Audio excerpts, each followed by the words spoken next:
Que a paz do único e eterno Deus seja sobre a sua vida. O vídeo de hoje é o Anticristo e a estátua. Que estátua é essa? A estátua de Nabucodonosor, ou se você preferir, a estátua do livro de Daniel. Deixa aí no comentário qual o melhor título, qual é a tua opinião sobre esse tema. Uma história interessantíssima, temos que voltar muito ao passado, antes de Cristo, no Império da Babilônia, dirigido pelo rei Nabucodonosor, um homem extremamente inteligentíssimo, conquistador, conquistou nações, conquistou povos.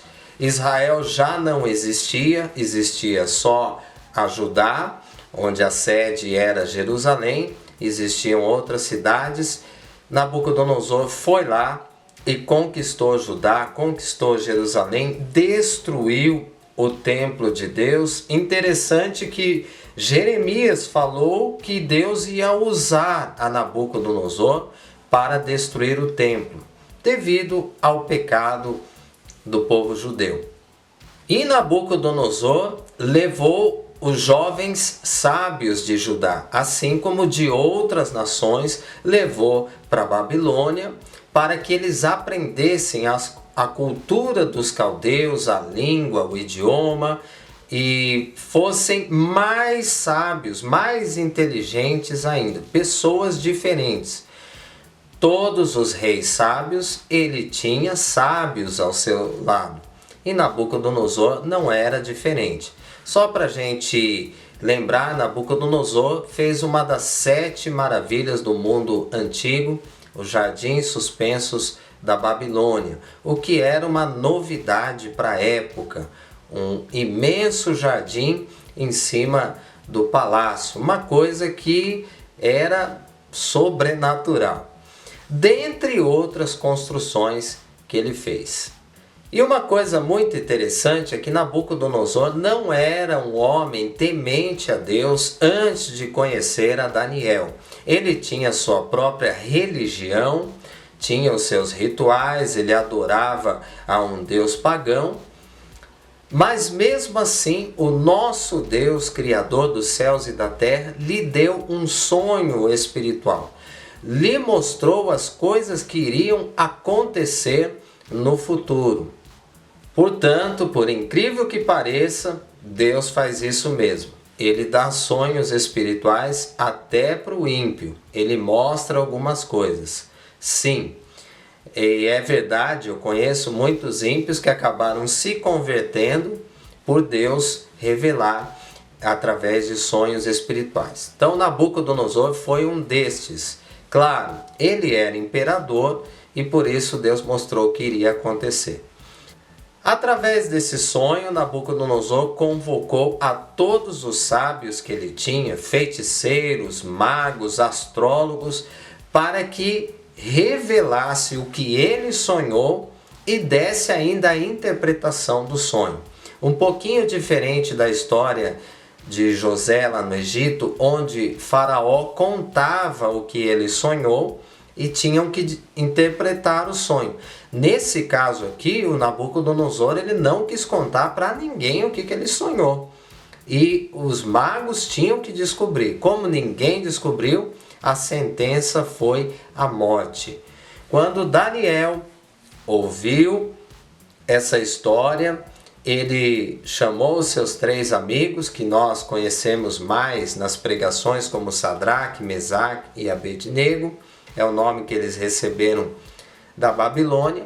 Daniel chama esses 3 amigos e ora para que Deus revelasse o sonho que ele deu a Nabucodonosor. E assim aconteceu. Mais uma mensagem para você. Deus nos dá amigos. Amigos que têm a mesma fé que nós. Amigos que juntos nós podemos orar e Deus mostrar grandes coisas. O verdadeiro amigo, ele faz isso. Ele ora com você, ele chora com você e também se alegra quando você está alegre. Compartilha dessa amizade que é uma bênção. Bom, Daniel fez isso Deus revelou o sonho e ele então foi introduzido na presença de Nabucodonosor.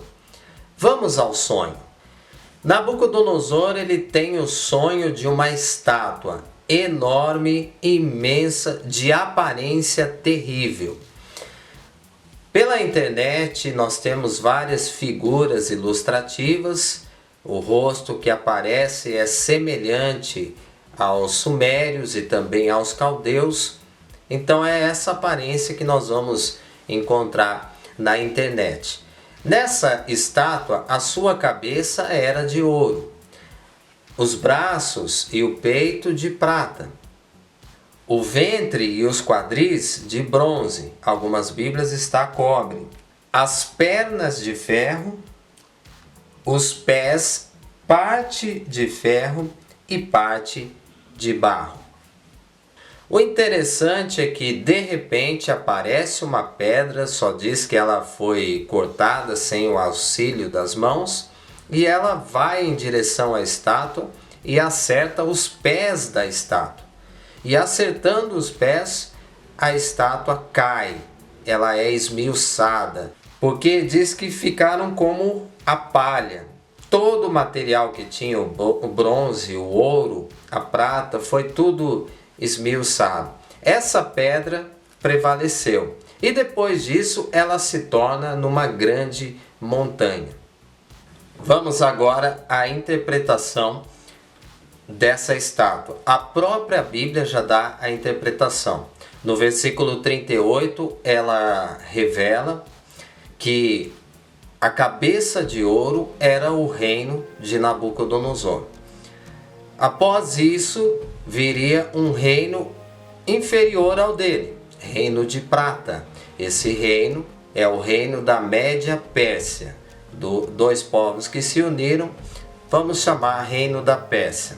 Após o reino da Pérsia vem o terceiro reino, que é o da Grécia. E a Grécia representa os quadris da estátua de bronze. Interessantíssimo que era assim que os soldados da Grécia usavam a roupa de guerra de bronze. Lembrando do reino da Grécia, era de Alexandre o Grande. Após isso, o versículo 40 diz que existe o quarto reino, que seria forte como o ferro. Esse quarto reino, Império Romano, e Roma usava o ferro em suas batalhas. Em muitos estudos, a revelação para por aqui. Mas do versículo 41 ao 43, nós vemos que ainda tem os pés da estátua. Não é chamado de quinto reino, mas é falado que é um reino dividido em parte ferro, em parte barro. Isso é, em parte ele vai ser forte e por outro lado será frágil. E nós vemos que muita gente diz que isso aqui então é a União Europeia, é alguma coisa relacionada aos dias de hoje, de como está a Europa. A gente precisa entender uma coisa muito profunda aqui. As pernas representam Roma. Os pés representam a transição de Roma para um outro povo. Historicamente, depois do Império Romano, veio ainda um império muito forte que assolou a Israel, que dominou Israel e só foi entregue em 1917.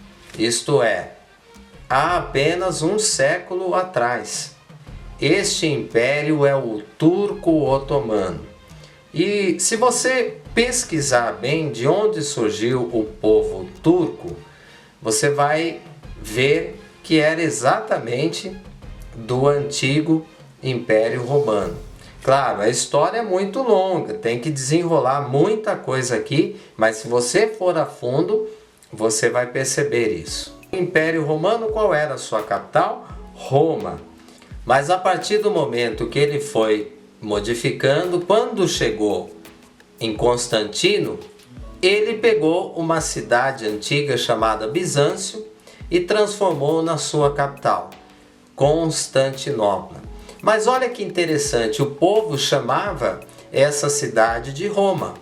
Constantinopla era a Roma oriental. O império deixou aquela Roma antiga que fica na Itália para ir para a Roma oriental, Constantinopla. Que cidade é? Ela ainda existe? Existe. Hoje ela é chamada de Istambul. Aonde que ela fica? Na Turquia. Da onde surgiu o último império, que foi o Império Turco-Otomano. Então o Império Turco-Otomano, sem dúvida nenhuma, ele é os pés da estátua.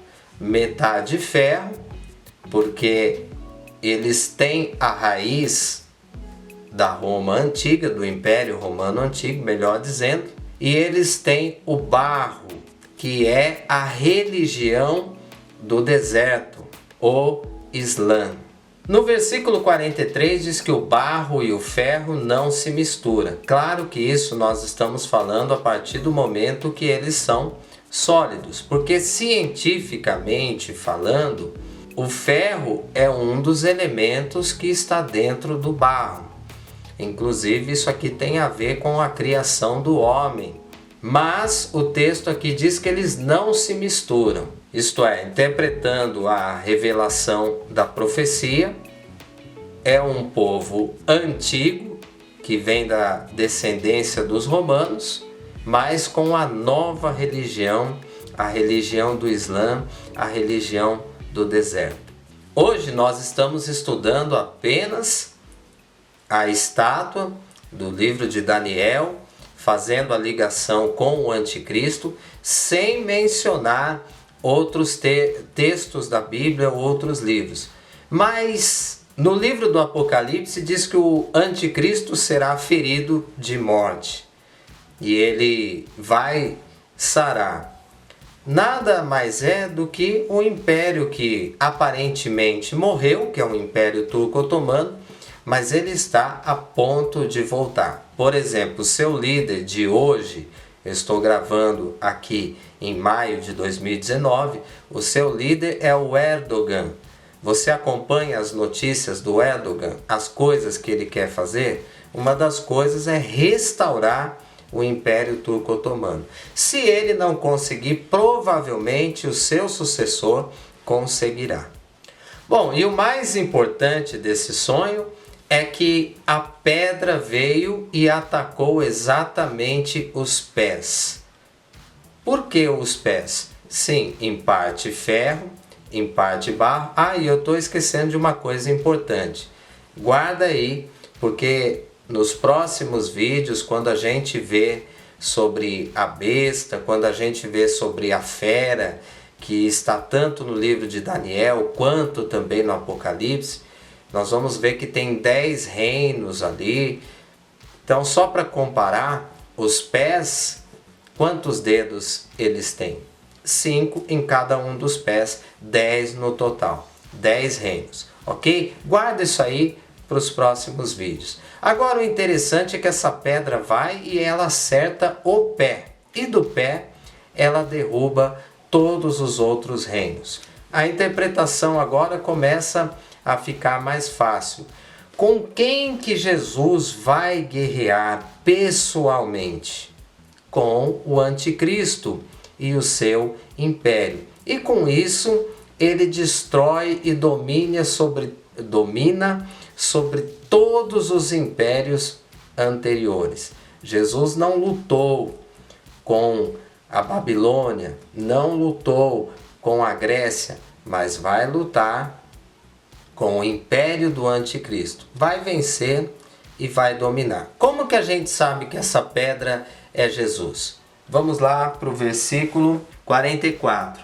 Mas nos dias desses reis, o Deus do céu suscitará um reino que não será jamais destruído. Esse reino não passará a outro povo. Esmiuçará e consumirá todos estes reinos, mas ele mesmo subsistirá para sempre. Bom, se você crê no Messias Jesus Cristo, Yeshua HaMashiach, você sabe que o reino dele é eterno. Então aqui está falando de Jesus. Quando a gente fala do anticristo, na verdade a pessoa mais importante é Jesus. E em breve eu farei um vídeo de como Jesus vai derrotar o anticristo. Isso é maravilhoso, é sobrenatural, né? Farei um vídeo falando sobre isso em breve. Primeiro nós vamos estudar mais a fundo. Então no vídeo de hoje nós estamos compreendendo sobre a revelação do sonho de Nabucodonosor. Deus mostrou coisas sobre o futuro e nós devemos entender que os pés da estátua, metade ferro, metade barro, tendo os 5 dedos em cada pé, então 10 no total, 10 reinos, está ligado ao reino do anticristo, está ligado ao final. Bom, se você quiser um vídeo diário de 2, 3 minutos com a palavra de Deus, um vídeo motivacional para você ir trabalhar animado na presença de Deus, visita a minha página do Facebook, que eu vou deixar aqui na descrição. Curte a página e todos os dias de segunda a sexta-feira você vai receber um vídeo com a palavra de Deus. Bom, eu espero que você fique edificado com esse ensinamento. A minha intenção é sempre trazer crescimento espiritual. Não desejo que você fique para baixo quando eu trago um ensinamento, de repente, contrário ao que você está esperando. Mas eu espero que você seja mais edificado na presença de Deus. Esse é o objetivo do canal. Deus te abençoe, até o próximo vídeo, em nome de Jesus.